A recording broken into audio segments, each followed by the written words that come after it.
How's it going, everyone? This is Kenan, and today I'm bringing you my first ever video. It's about this Ultra League team here with Charizard, Venusaur, and Muk.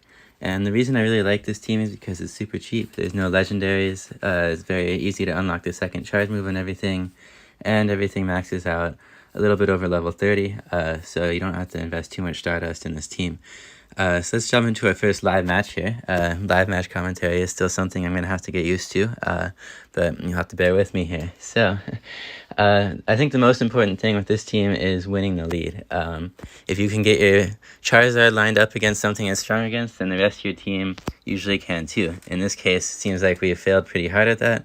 So we're just going to do a quick swap into Venusaur here. It looks like this Feraligatr has an Ice-type fast move, which is a bit of a problem. He's probably going to swap out. Yeah. But had to go for that there. This is probably going to be the right play anyway, unless he brings in something that would have been weak to poison.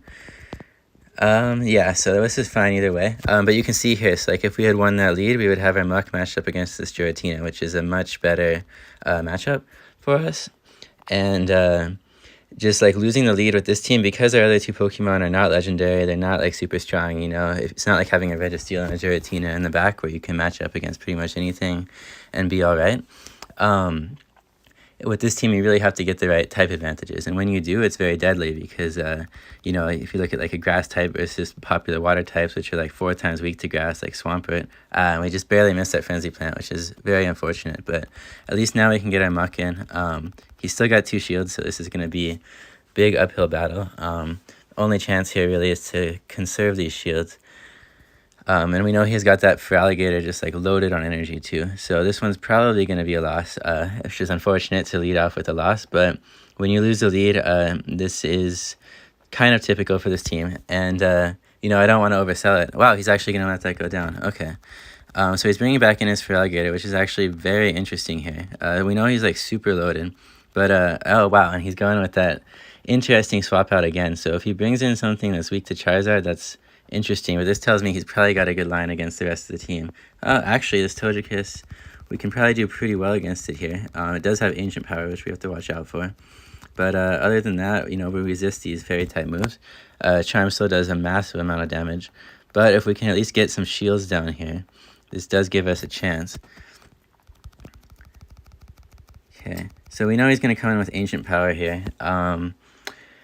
And it's tough not to shield this, honestly. I know that this is going to be problematic later because he's got that Feraligatr in the back, and he gets the boost. Oh my god. Well, that's a fantastic first game for you there. So yeah, I mean, you can win the lead.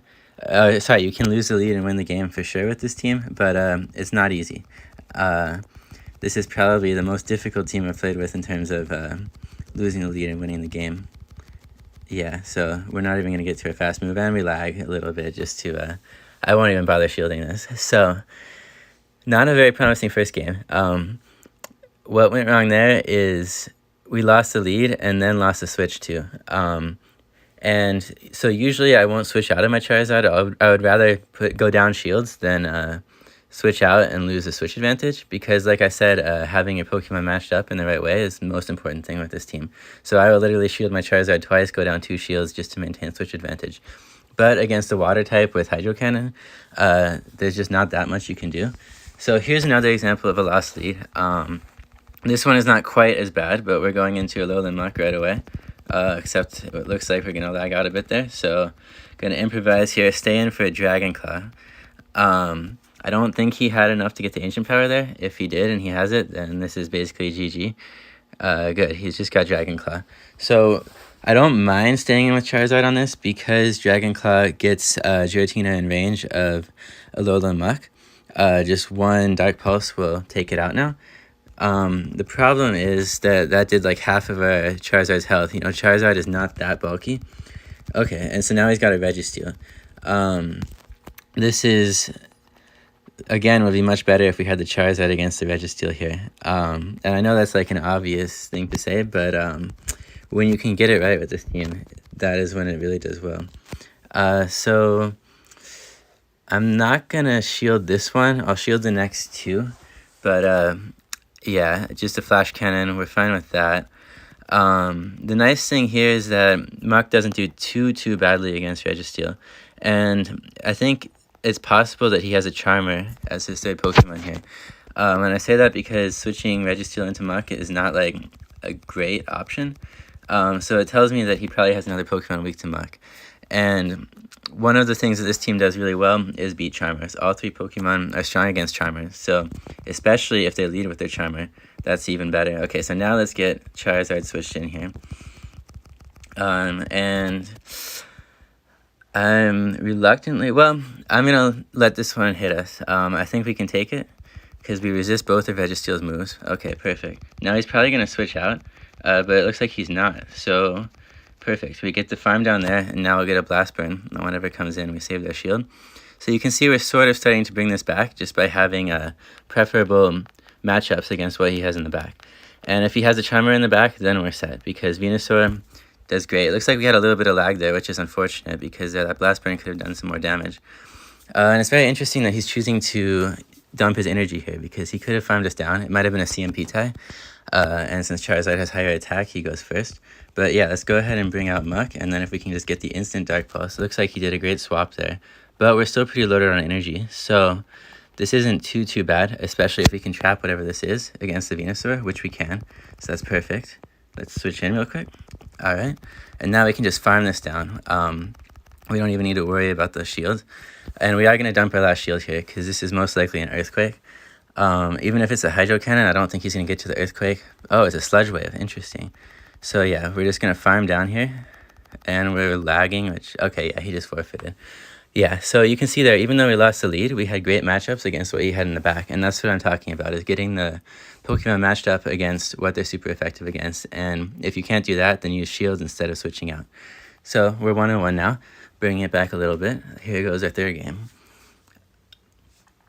The only time I'll switch out my Charizard basically is if I see a Giratina or if I see a water type. Anything else I'll stay in on.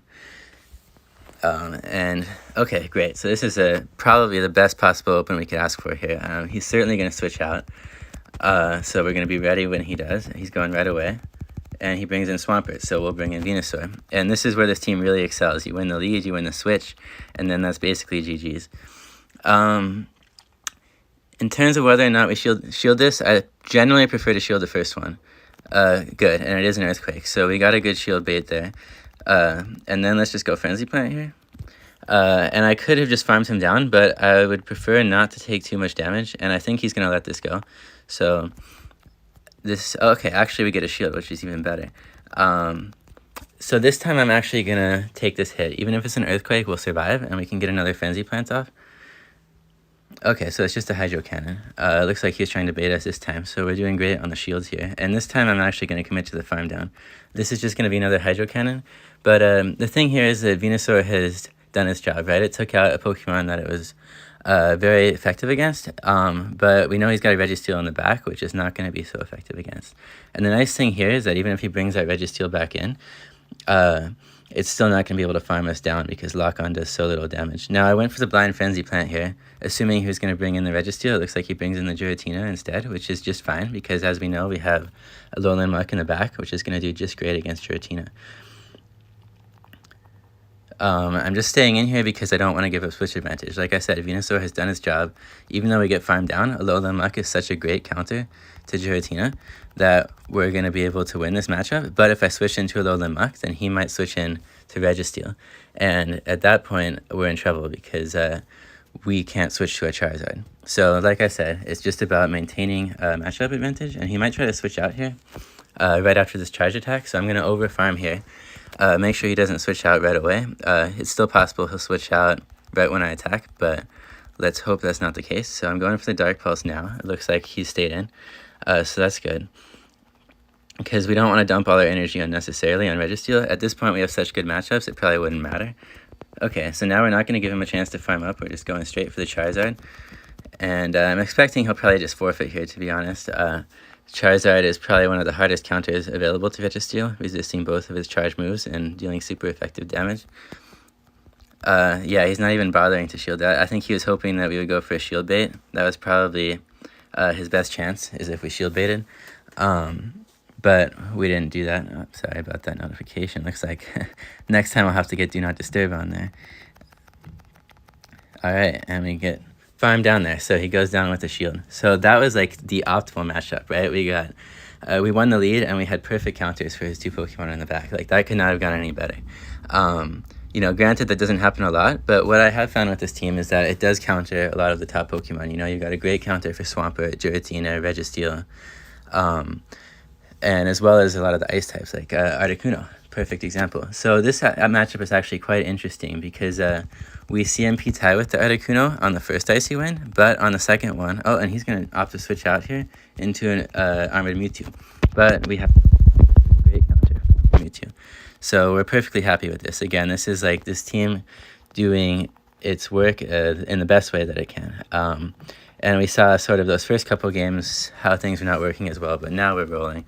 The only thing that we haven't seen yet is a Charmer, and we do really, really well against those. So hopefully we'll get to see one in this video or the next video. So Armored Mewtwo, Dynamic Punch is a great move, but it doesn't have a very high attack stat. So we're okay taking one of those hits. We probably won't want to take another one, but it's not really necessary to shield the first one because you know that you can only shield the next one coming in. So yeah, we're going to go ahead and shield here.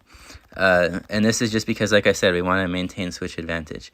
So, oh, okay, and it's actually a Psy Strike, so that's fine too. So we don't want to give up this Alolan Muck, even though we could save a shield.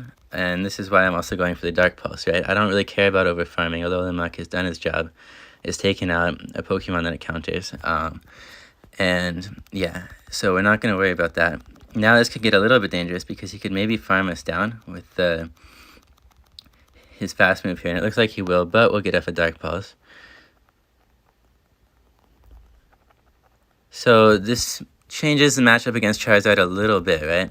And again, I didn't switch out because I didn't want to give up switch advantage. So now we're bringing Charizard in. We know we're going to take an Icy Wind to the face here. And I'm actually going to go for the Dragon Claw bait. And the reason is that even if this hits, sure, it won't take it out. Okay, perfect. So he shields. But we could just fast move farm down at that point.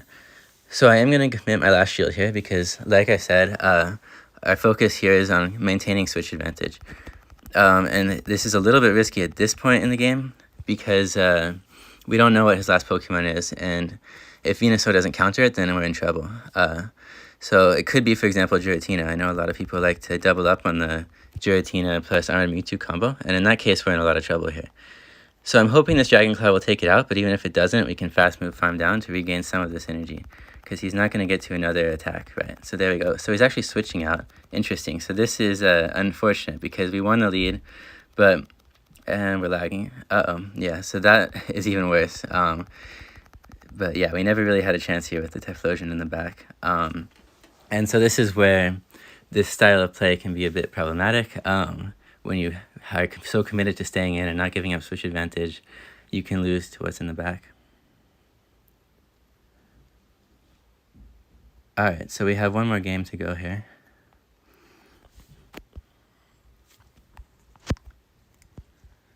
And hopefully we'll see a Charmer this game because we do really well against Charmers.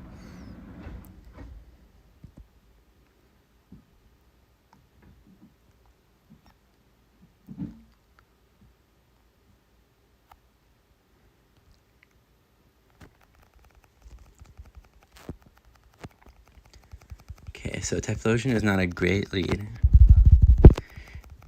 We actually don't have a great answer to Typhlosion, so it's important that we can take it out here with the Charizard, and so I'm just going to go straight Blast Burn.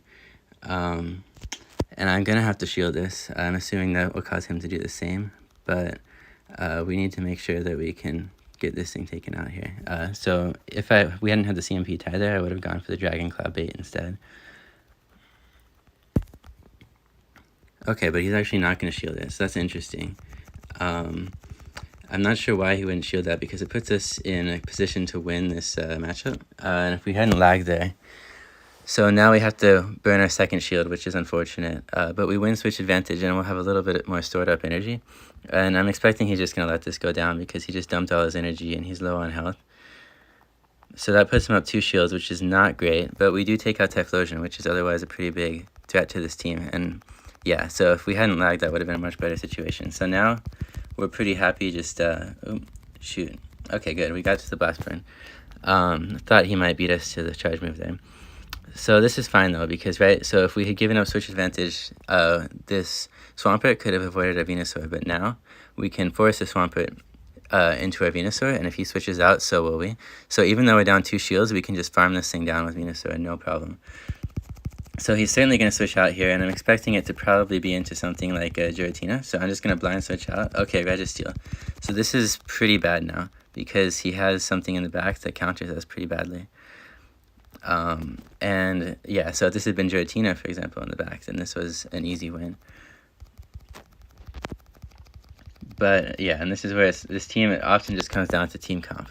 You win and you lose based on what your opponent brings. And some people don't like that style of play. You know, personally, I think that applies to pretty much every team. Some more so than others, but let's see if we can get one more Dark Pulse off here. But like I said, this is a cheap team. You know, I'm not saying this is the best team in Ultra League. I'm just saying it can do what it does quite well. So let's see if we can. I'm sure he's going to shield this Dark Pulse. Yeah, so in the end, and if he farms us down, that's even worse. We'll see if we can get to one more before he does it. Looks like we do. So this is pretty good now. You know, he's loaded on energy, though, is the problem. So he's going to come in and dump a couple flash cannons, and that's going to be a big problem. But we do have him pretty low now, and we know we can farm down the Swampert with fast moves. So he might try to pull a quick swap, sacrificial swap into Swampert here. We'll see. But yeah, so it's basically just gonna, oh, and he does the sacrificial swap, yeah. So if we had caught the sacrificial swap and just farmed the Swampert down, we could have actually won this game, because we could have gotten to 2 Frenzy Plants easily before the Registeel got to a second charge move, but because of the sacrificial swap, he's able to win it. So you can see, even though we didn't have great team comp in the back again, we were still close to winning, and this one was just on me not quite playing this right, and not being prepared for the sacrificial swap. There was no reason for me to rush my energy like that. I could have overcharged easily and gotten that win. So anyway, that's it for today's video. 2 and 3 is not a super convincing argument for this team, but hopefully we'll do a little bit better next time. So thanks for watching, and stay tuned.